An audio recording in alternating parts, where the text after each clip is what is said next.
Okay, y'all, I'm out here near the school and it's recess time, so the children are out here doing their exercise activities at the playground area. I'm going to talk extra loud so you can hear me over their playfulness. Today is my mama's birthday, y'all, and I'm here to celebrate on her behalf. She transitioned from here when I was a teenager, and she is in higher realms than this earthly plane. Happy birthday to you. Happy birthday. It's your birthday. It's your birthday. I adore you, lovely mama. You are gorgeous, and you were gorgeous when you were physically here with us on planet Earth. I remember Gary, my brother, saying about my mother when she walked in rooms, she was a showstopper.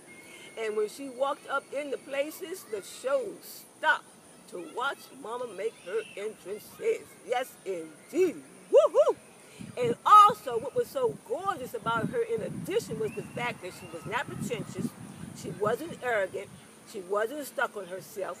She was a warm-spirited, warm-hearted woman, and that made her even more gorgeous because she was not ego-tripping and power-tripping, okay? So I just wanted to put that out there. And also, I wanted to share a few accounts of experiences with my mama that are so memorable to me. In my memory bank, I have put them, and they will probably forever be there because they are that meaningful to me. One incident was when I was in elementary school in about the 4th or 5th grade, and there was snow and ice on the ground, and I was in class, and the teacher was teaching our lesson, and lo and behold, who came to the classroom door but my mama? And the teacher went to the door to see what she wanted, and mama came in, and all of us students heard her say, "I came to bring Sandy some soup." My heart melted, y'all. I swelled up with pride because my mama had came to the school lovingly with some soup for her baby. Yes, indeed. Y'all who have similar mothers know what I'm talking about. Oh, my goodness. Sometimes when I think about that situation, tears well up in my eyes because of the preciousness of that moment. And another incident was when I was outside one night with my homies and my boyfriend Matthew. I think I was kind of hugged up with him, too. And so I had stayed out later than my mama's time frame satisfaction. And so somebody said, "Here come your mama." She was striding firmly. I knew the way she was walking that it wasn't going to be a pleasant experience. I was mortified and so embarrassed. So anyway, she came and collected me. And the next day, y'all should know that my friends, they were waiting for me. No sooner I got outside, I didn't even get outside good. They were waiting for me like vultures. They pounced on me, joning and teasing me. Sandy, mama came and got her last night. I did not at all appreciate it at the time that what happened, but now that I'm grown, I do appreciate that she was just being loving in her gesture. And also, years ago, my mom, I think I was about 11 or so, she was unable to care for us because she was recovering from a sickness and everything. So we went to live with her brother and his wife and their children. And as I'm grown now, I do appreciate that they loved us and sacrificed for us to live with them. But at the time, I was not a happy camper. Woo, that's an understatement, y'all. I'm a city situation girl. And they lived in the country. Shit. I don't know how many months I was up there. I don't know how long it was, but it was too damn long for me. And I don't have nothing against country folks, but I'm just, like I said, I'm a city situation girl. So finally, I had got fed up, so I ran away to the field where the cows grazed. Had some stuff hanging on the limbs of the trees and whatnot. I was serious business. I was ready. I'm using the T there. I was ready to go damn home. So my mama came and got me.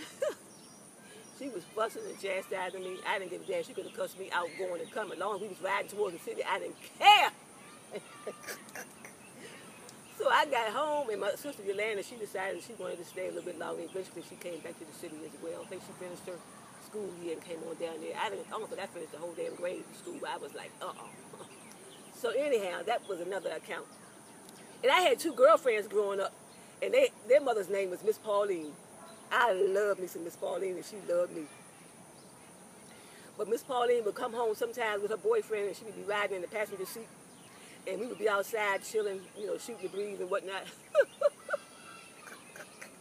Miss Pauline and her boyfriend would roll up, and all she would do, she would open her mouth and say a word. All she would do was stick her arm out the window with her finger pointing in the direction of home for her two daughters. That's all they needed to see, and off their asses went. They got to stepping. Miss Pauline has passed on now, and so has my girl Cookie. But my friend Cookie was my bestie forever and ever. I tell you, she had the kind of personality, when she came in the room, you knew she was there. And when she left her room, you knew she was gone.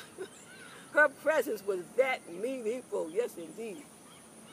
So I just wanted to say, Mama, I adore you. I adore that I am your daughter and that we are your children. I am so thrilled and pleased and delighted that I was chosen to be one of your children, to come out of your womb, to be loved by you, and to be cherished by you. Mom, you are indeed a precious treasure forever. I extend bunches of love to you and floral arrangements and kisses and hugs galore. Bountiful blessings I spray your way. Yes, Mama. And was my mother perfect? Was my mother, see, there we go talking about perfect. I couldn't even say that word perfectly at that time. Was my mother perfect? No. None of us are. And anyone who's perfect, raise your hand right now. I damn sure ain't raising mine. And anybody that did is lying. But whatever the cases may be, she was a jewel, and she loved her children. There was never any doubt in my mind that my mama loved us. Never a question. Yes, she demonstrated it, and she showed, and she was a generous, caring and sharing and giving woman, warm-hearted indeed. And some folks took her kindness for weakness and abused her generosity.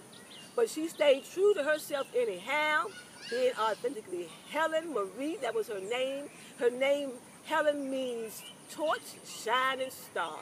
And that name is so fitting and suitable for her because truly she walked in that particular posture. Indeed, she did. And some of y'all don't have mothers here on the earthly plane anymore like I don't. And some people do, and there are folks who've grown up with abusive mothers and you don't have any communication with them. And all I have to say about that is, even though there were abuses that were involved, the fact of the matter is there is still appreciation to be extended for the fact that if it were not for your mothers, you would not be here residing on this lush planet Earth. So those who still have your mamas here, I would say, please give her gifts beyond Mother's Day and Christmas and just show her appreciation because she is your mama. And those who have great and good mamas, I know you are delighted and superbly pleased to be in her bloodline and to have her company and companionship and love and devotion and loyalty. So, yes, great moms are amazing. And I just say to mine once again, Mama, you are loved beyond words that I can bring to my thought bank. There aren't adequate words to describe and define how much you mean to me. Thank you, Mama. Happy birthday to you.